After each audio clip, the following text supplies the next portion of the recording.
இங்கே திருப்பத்தூர் மாவட்டத்தில் அரசு பள்ளியில் வந்து கிறிஸ்மஸ் நிகழ்ச்சி செஞ்சுருக்காங்க. அந்த நிகழ்ச்சியில் வேற்று மதத்தினர் வந்து கூட்டு வந்து மத பிரச்சாரம் பண்ணியிருக்காங்க. முழுக்க இந்து மாணவர்கள் படிக்கக்கூடிய பள்ளிக்கூடம். அந்த பள்ளிக்கூடத்தில் கிறிஸ்மஸ் நிகழ்ச்சி நடத்துனது தவறு. அது மட்டும் இல்லாமல் மதமாற்ற நடவடிக்கையை மேற்கொண்டது முக்கிய தவறு. இதில் வந்து தூய நெஞ்சு கல்லூரியிலிருந்து கிட்டத்தட்ட ஒரு 50 பேர் மற்றும் ஆசிரியர் பெருமக்களை கூப்பிட்டு வந்து இந்த நிகழ்ச்சியில் வந்து கிறிஸ்மஸ் நிகழ்ச்சி நடத்தியிருக்காங்க. இந்த மாவட்ட நிர்வாகத்தையும் தமிழக அரசையும் நான் கேட்குறேன், அரசு பள்ளியில் ஆன்மீகத்தை சொல்லி கொடுத்த மகாவிஷ்ணு சென்னையில் நீங்கள் கைது பண்ண தெரியுது. ஆன்மீகத்தை சொன்ன இந்து மதத்தை சார்ந்த மகாவிஷ்ணு கைது பண்ண தெரியுது. ஆனால் இங்கே அதே அரசு பள்ளியில் கிறிஸ்து மத போதகராகிய கிறிஸ்து மதத்தை பரப்பின ஒரு நபரை கைது பண்ண முடியல. மாறா அந்த பகுதியில் இருக்கிற மக்கள் வந்து இந்த அரசு பள்ளியில் மாணவர்கள் பள்ளிக்கூடம் நடத்தணுன்ற நோக்கத்தில் நீ ஏன் கிறிஸ்மஸ் நடத்துறீங்களோ பள்ளிக்கூடம் நடத்தாமன்னு கேட்டவர் நபர் மீது வழக்கு பதிவு பண்ணியிருக்காங்க. இது எந்த விதத்தில் நியாயம்? இந்துக்கு ஒரு சட்டம்னா கிறிஸ்துவர்களுக்கு ஒரு சட்டமா? மதமாற்றத்தில் ஈடுபடுகின்ற ஒரு நடவடிக்கை வந்து முழுக்க இந்து மதத்தை அழிக்கக்கூடிய செயல்.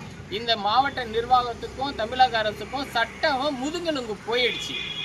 முதுகெலும்பு இல்லாத சட்டமாக இருக்குது. அதனால் நாங்கள் இந்த மாநில அரசாங்கத்தையும் காவல்துறையும் நம்ம மாவட்ட நிர்வாகத்தையும் நாங்கள் கேட்டுக்கிறோம்.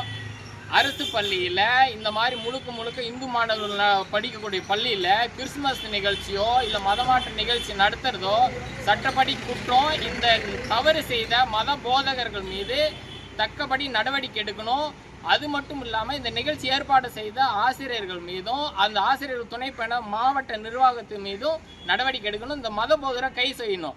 எப்படி அந்த மகாவிஷ்ணு சென்னையில் இந்து மதத்தை சார்ந்தவரை வந்து கைது பண்ண முடியுது, ஆனால் இங்கு கிறிஸ்து மதத்தை சார்ந்த நபர் மீது ஏன் கைது பண்ண முடியல? அப்போ இந்துக்கு என்ன இது? இந்த நாட்டில் இந்து மதத்தினுடைய சாராம்சமாக இருக்கக்கூடிய ஒரு சித்தர்கள் யோகிகளுடைய குரலாக இருக்கிற மகாவிஷ்ணுக்கு இந்த நிலைமைன்னா கைது நடவடிக்கைன்னா வேற்று மதத்தை நிறுவனத்துக்கு வந்து இந்த நடவடிக்கை இல்லையா? சட்டம் வந்து வேற மாறுதா? இதனால நாங்கள் கேட்டுக்கிறோம், இங்கே வந்து தமிழக அரசு சட்டம் இந்துக்கோ கிறிஸ்டின்கோ மாறா இருக்கக்கூடாது, ஒரே சட்டமாக இருக்கும்னு நாங்கள் கேட்டுக்கிறோம். ஜெய்ஹிந்த். நன்றி, வணக்கம்.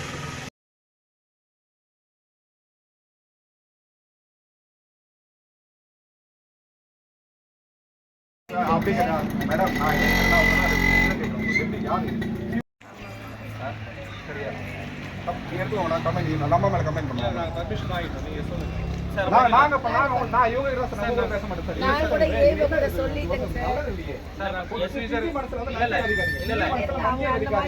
முதல்ல பேசுறாங்க, நீங்க பேசுறது நியாயம். இல்ல இப்ப என்ன பண்ண நீங்க முதல்ல இருந்து பாத்தீங்களா? கிறிஸ்மஸ் தாத்தால கொண்டா என்ன அதெல்லாம் என்ன சொல்லுங்க. நான் முதல்ல நான் பாத்துதாங்க கேக்குறேன். நீங்க ஏன் அது மாதிரி பண்ணுங்க? நீங்க முழு ப்ரோகிராம் ஃபர்ஸ்ட் பாத்தீங்களா? முழு ப்ரோகிராம் அது என்னது? அது நோக்கம் என்னங்கன்னு கேக்குறேன். சரி நான் ப்ரோ பார்க்கல சார். ஆத்தல ஒரு கால் சேத்துல ஒரு கால் நான் பேசுறேன் சார். நான் எங்க பேசினா பேசிக்கிறேன் சார். நீங்க எடுத்துக்கோங்க. நீங்க ஒண்ணு இல்ல, நீங்க போட்டோ எடுங்க. நீங்க என்ன பண்றீங்களோ பண்ண நாங்க பாத்துக்கிறோம். என்னங்க நான் வார்த்தை தேவலாம் பேசுறீங்க. உங்களை எதுவும் கேட்கல.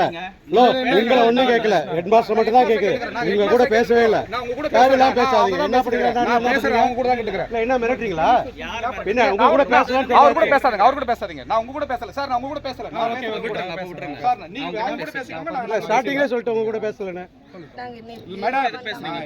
நீங்க தான் வந்து பேசுறீங்க. நான் என்ன பேசுறேன்? அவரு தான என்கிட்ட வந்து பேசுறாரு. நான் உங்க கூட பேசுறீங்க. அரசு பள்ளியில